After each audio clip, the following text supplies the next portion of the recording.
What is misaligned force? The website that our donors and members access is full of diverse subject matters, but a few of these must and will remain front and center. Among them is what I generally call misaligned force. We might also call it excessive force. If human beings don't get this phenomenon under control, the fallout might by itself allow humanity, us, to accidentally and suddenly select ourselves for extinction.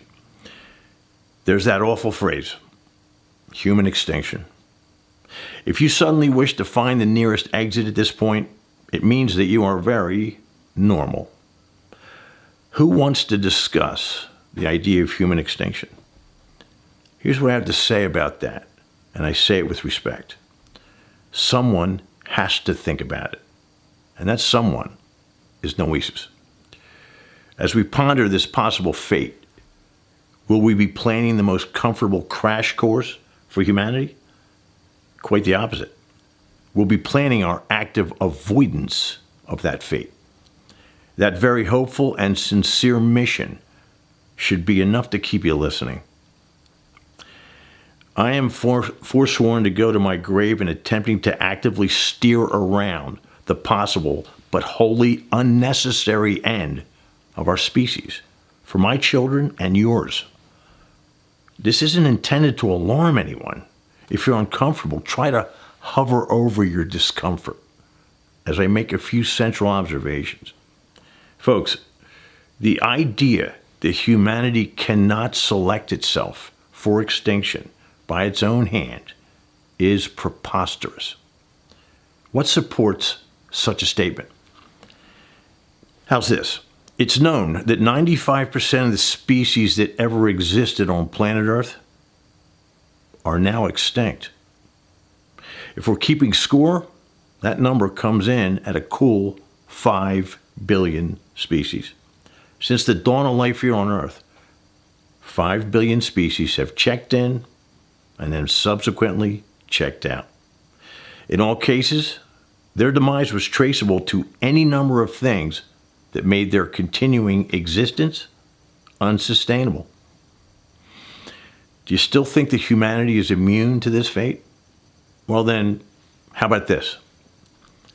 As I speak in the present moment, we've yet to meet 4 of every 5 species thought to currently exist here on Earth. We've cataloged just shy of 2 million species. There are thought to be 10 million. So let me be clear. Humans basically have no idea how we got here or how we're leaving.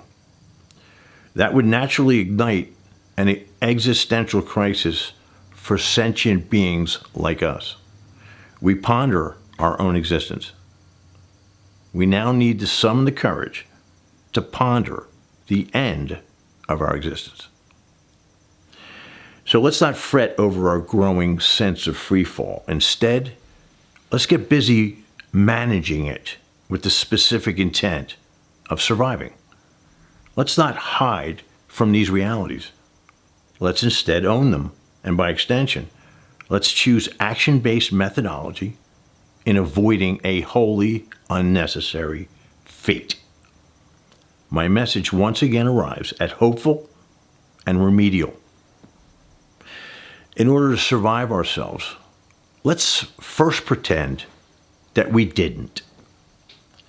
Let's pretend that we in fact select ourselves for extinction by our own hand. Let's have the courage right now to imagine it so that we can summon the courage to avoid it. The smoking gun for human extinction, the extinction that doesn't have to happen, will be this one simple thing. I call it generally misaligned force. If those 2 words, misaligned force, mean little to you now, then stay with me as I explain it. Most of us concern themselves with climate change. So do I. Many of us wonder if we'll need to survive a nuclear event. So do I. But what I fear most is a phenomenon called misaligned force. It needs to be understood and brought under control. So here we go. Again, when I explain central concerns, I often choose a simple and straightforward analogy. I'm going to do that again right now. Let's imagine that we all live in the same neighborhood. We're all neighbors. One Sunday morning, I decide to clean out my basement. All of us can easily relate to that chore, right? With my 2 active teenage boys, my basement was often a disaster area. We all relegate the things we no longer need to the basement. Fair enough? So all of you as my neighbors watch as a tractor trailer pulls up to my house one Sunday morning. You would all be curious, right? Why does Tony have a tractor trailer in front of his house? As you all look on, the trailer is unloaded. Now your curiosity doubles. On this trailer, there is a large street sweeping machine, and there are also 10 55-gallon drums of industrial cleaning fluids. You all wonder, why does Tony have 550 gallons of cleaning fluids? Finally, one of you decides to investigate this unfolding curiosity. You approach me, and we exchange pleasantries. With that done, you sheepishly ask, Tony, what do you plan on doing with all of these powerful industrial items? In a very serious tone, I tell you, isn't it obvious? I'm cleaning out my basement. Because I tell you that with a straight face, you deduce that I'm serious, and you're concerned that I've lost my wits. So you sit me down and you explain, Tony, you have a 500 square foot basement. You've chosen tools and chemicals whose power is not properly aligned with the described task. You're bringing misaligned force to bear upon a minor chore. Have you lost your mind? Because I'm in fact sane, I'd easily agree. But if I were to continue choosing this type of misaligned force, your worry would escalate. Finally, when I show up with a farm combine to cut my half-acre lawn, my friends and neighbors would be compelled to place me under psychiatric oversight for my and everyone else's safety, and your choice would be a prudent one. I hope that everyone got a little chuckle out of that overblown story. That was the intent. I chose a funny scenario to define a not-so-funny concern among human beings. When we're through laughing, let's get down to business on this matter.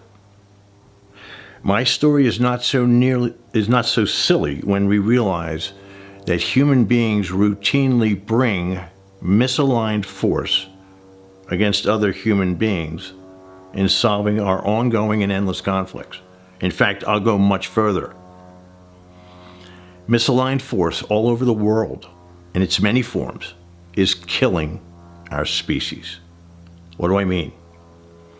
Consider these rhetorical questions. Would you use a hurricane to blow out a candle? Would you tap into the Mississippi River to extinguish a pack of matches? Would you hire a helicopter to go to the grocery store? None of these behaviors would occur to anyone. And why? Because the forces I just described are misaligned with the jobs they're called to do. If we would not make these choices, then why do human beings bring forces of total erasure to bear upon ideas and opinions that don't appeal to us or that differ from our own? And why is this phenomenon, the one that's occurring all over the world, both locally and between individuals and across the globe between countries, getting worse and worse every day? I've made my point. Let me now bring this exercise in for a landing. What we all think looks like the end of the world as people increasingly get at each other's throats for the crime of disagreement. These are all examples of misaligned force. What we see deeply troubles us, and it should.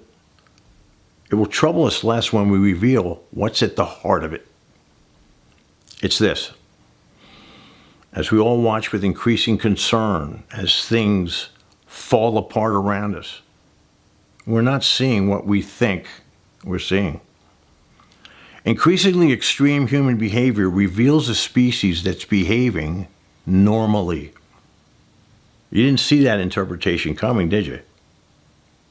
Humanity has arrived now in the present day at the only place that increasingly frightened creatures can arrive. To protect ourselves from what we don't understand, we circle the wagons a bit tighter, don't we? Our tribal defaults have quite naturally worsened into an extremely pronounced us versus them reality. We've awakened the wrecking ball called misaligned force. This ancient mechanism of annihilation is awakened today in order to extinguish fully misguided and largely subconscious beliefs that we're fighting battles that in fact no longer exist. As an example, let's consider the political opinion that we fully invalidated the other night.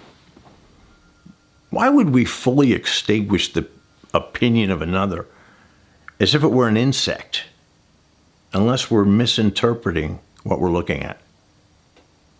In fully erasing that harmless opinion, we think that we're fighting a battle for our lives.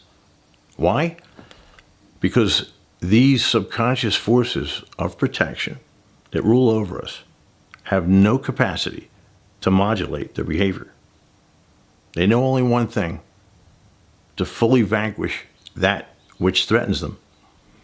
The opinions that we fully erase by our invalidation are the saber-toothed tigers that no longer exist. This dynamic gets worse, if that's even possible. The misaligned force that all of us routinely bring to erase things that don't add up to much, then ignite equally misaligned reactions from those they target. We're creating these storms of perpetual conflict every day, all over the world, and we have no idea that we're even involved in this madness. If I brush up against someone's girlfriend in a bar, I might die in the ensuing fistfight. Misaligned force. If another man digs out a parking space in a snowstorm and he later finds my car parked in it, he may hunt me down and kill me. Misaligned force. So what do we do now? You've exposed a few concerns, Tony. Now what? Well, let me pose a few alternative scenarios that might bring about a more properly aligned form of future conflict. What if we came to learn that the dangers we see are in fact something much less? Over a great expanse of time, through repetitive education, might we more correctly judge any given threat and then bring an aligned response to remedy it? Would forces that are properly aligned with the threat not bring about a lesser reaction from our targets? Would these now properly aligned scenarios not yield lesser as opposed to perpetual conflict? And would these described results applied all over the world over the course of decades through vehicles of education cause us to bring the imposition of thought to bear upon the current madness that I described? The answer is yes. We would no longer feel the need to protect what was never in danger. None of these maddening churns of useless defaults to conflict are anyone's fault. Blame has no place here or anywhere else. Who accepts our blame? No one. We frightened and confused human beings are simply gripped by evolutionary compulsions of protection that don't know that their ferocity no longer applies. What can be identified and understood can also be managed. At Noēsis, we're here to manage it. These forces turn us into wrecking machines, and they're completely invisible to all of us. We're aware of our behavior, but we're meant to assist others and to be assisted by others. We don't like what we are because we don't understand ourselves. So let's be troubled by all of it. But let's no longer wonder why this is happening to us. Listen closely to this, please. It's not our fault. Let's forgive ourselves. Let's bring these forces into view, and more than that, let's own them. All of us are lost in the same woods. Blame will yield to empathy if we give it time. The battering ram known as misaligned force is a symptom. It's not a disease. The more you know, the better.